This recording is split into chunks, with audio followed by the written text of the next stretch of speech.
Por mais que as pessoas estejam, mas nunca vai, aquela coisa imediatista, né, de comparar movimentações de guerra com atualizações políticas do dia a dia, que não tem nenhuma relação, né, senhor Sepúlveda, uma coisa com a outra, de que eu volto a insistir, as coisas estão acontecendo rápido e há informações de que o alto oficialato americano e também o secretário da guerra apresentaram planos juntos do Pentágono de como proceder numa operação militar com a Venezuela. Nós temos a matéria aqui, vamos trazer, mas o ponto que eu queria chamar a atenção já, senhor Sepúlveda, é o seguinte: eu inclusive comentei nas últimas semanas aqui no canal que era muito provável que assim que terminasse o shutdown do governo americano, nós tivéssemos um avanço na questão da Venezuela.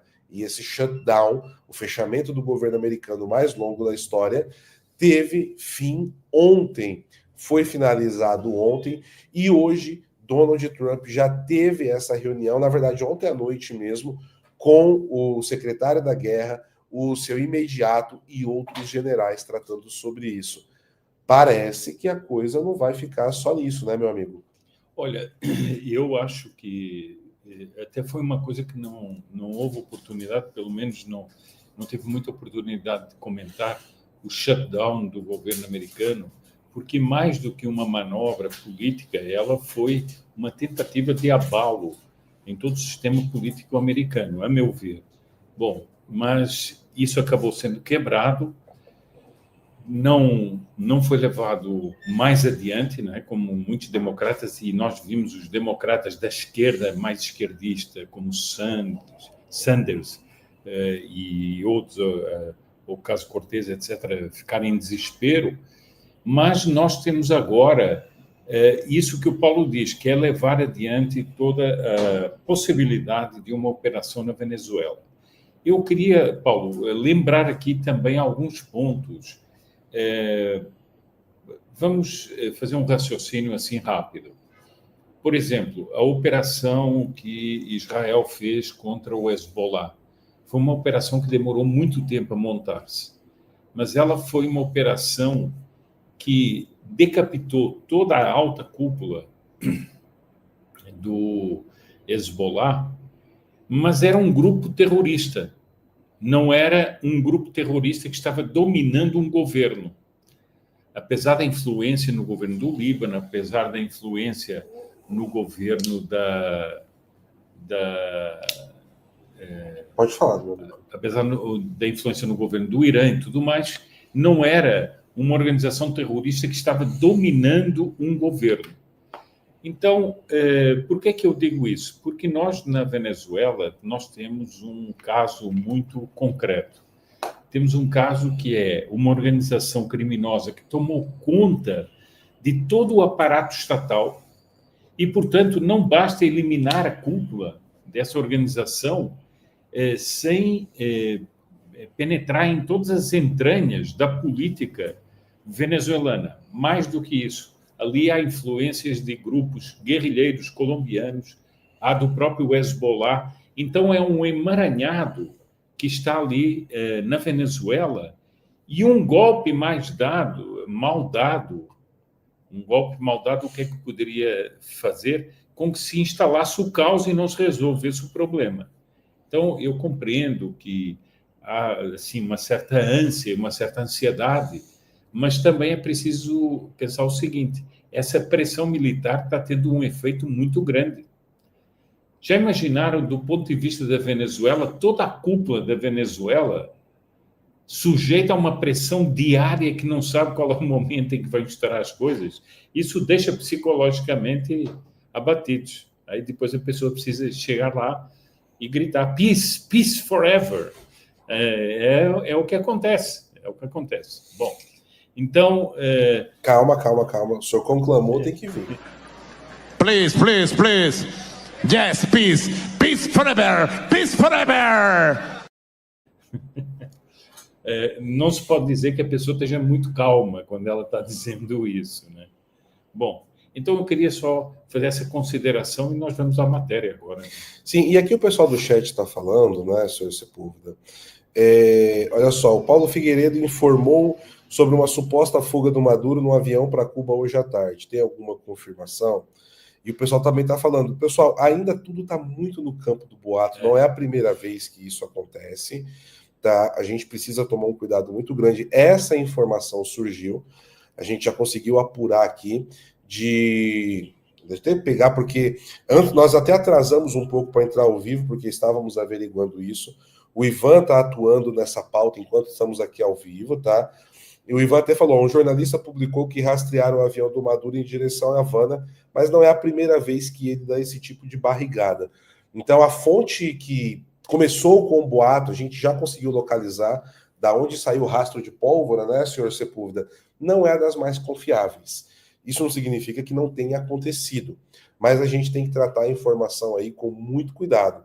Era fácil, né, senhor Sepúlveda, mudar a capa e falar que Maduro fugiu. Ia ter 50 mil pessoas aqui ao vivo agora. Claro. Mas a gente, não estou falando que o Paulo Figueiredo fez isso, tá, pessoal? Só estou dizendo, até parece que também foi no meio do programa dele, só estou dizendo aqui, né, que a gente está rastreando. Ele mesmo está dizendo aqui que ele não afirmou, ele apenas comunicou uma informação que está circulando. Exato. E como nós estamos fazendo aqui, mas essa informação, o Ivan já foi atrás e parece que a origem dela é uma origem pouco consistente. Exatamente. Então, assim, não acredito que seja dessa vez, ainda mais fugir para Cuba.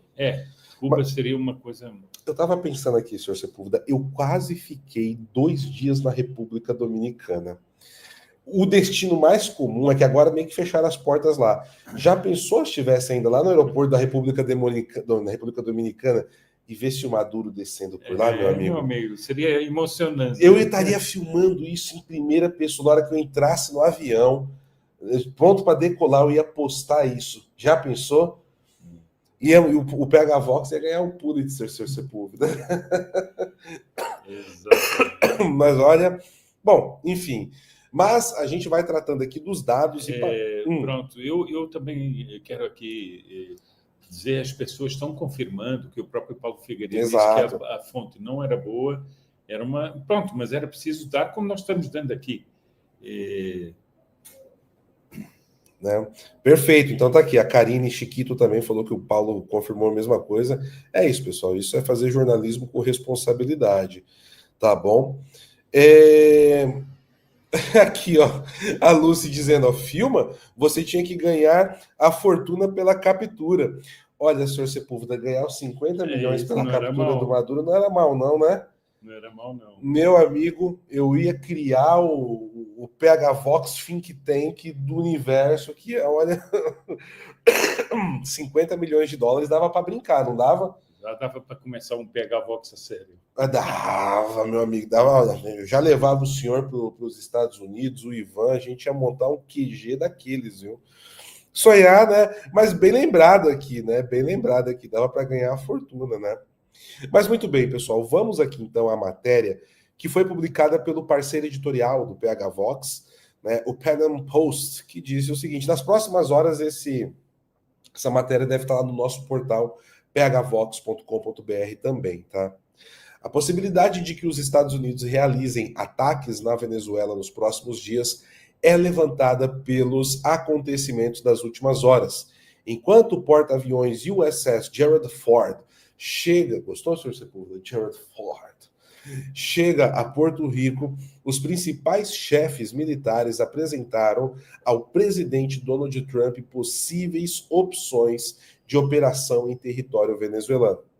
Em uma reunião nesta quarta-feira com o presidente, o secretário da Guerra, Pete Hegseth, o chefe do Estado-Maior Conjunto, Dan Kane, e outros altos funcionários informaram Trump sobre as opções para avançar com a segunda fase da operação implantada no Caribe contra o narcotráfico, que agora incluiria ataques terrestres na Venezuela, disse a CBS, citando fontes familiarizadas com a conversa que ocorreu na Casa Branca. Então, senhor Sepúlveda, estamos vendo aqui agora já se falar de uma segunda fase, já é a segunda vez que esse termo aparece nos últimos 3 dias.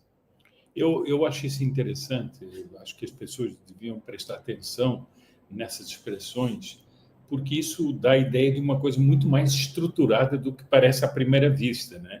Ah, tem o Gerald Ford, como os brasileiros passaram a chamar o Geraldão, né? Aquela coisa, Geraldão assim, é sensacional. é sensacional. Bom, mas enfim.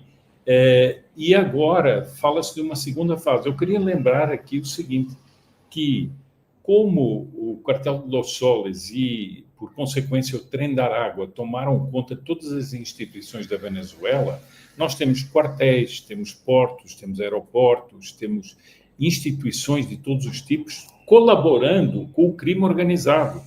Então, os alvos são múltiplos também dentro da Venezuela, né?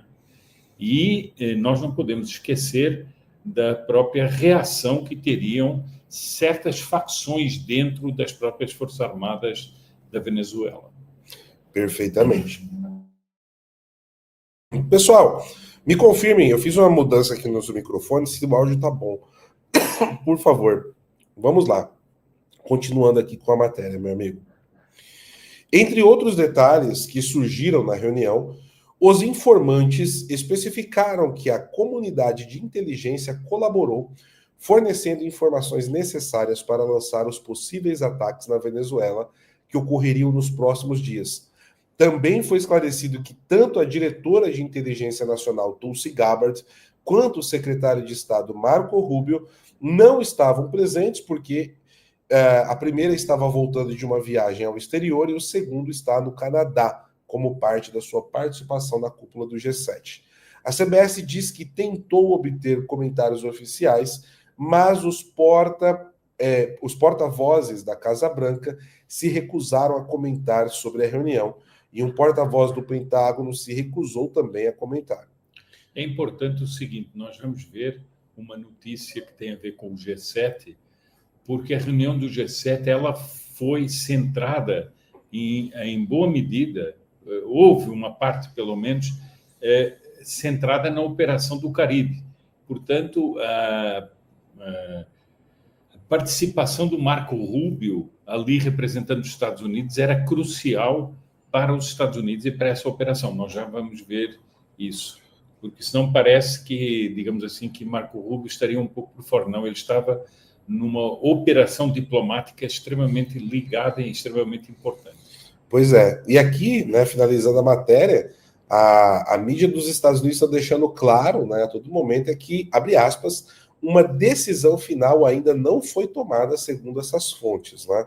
Ou seja, como aconteceria essa operação, que tipo de ataque poderia ser feito, aéreo, anfíbio, ambos. Olha, senhor Sepúlveda, eu vou dizer assim, como jornalista, e prezando até pelo bem das pessoas que seriam salvas ali, entre outras coisas, eu acho que o melhor caminho seria algo como foi feito no Irã, né? Específico, talvez com Black Ops trabalhando em segundo plano ali para derrubar o regime, mas que seria interessante ver uma operação como foi contra o Ortega em 89 no Panamá, né? A operação Just Cause, para quem Noriega, né? O Ortega é o da Nicarágua, Noriega. A operação Just Cause seria bastante interessante de se ver, né, meu amigo? Agora, também uma outra coisa que me parece aí é o seguinte, a última frase diz assim, ainda nenhuma decisão foi tomada. Eu, para dizer a verdade, é o seguinte, quando nós soubermos que a decisão foi tomada, já aconteceu o caso. Exatamente. O caso do Irã foi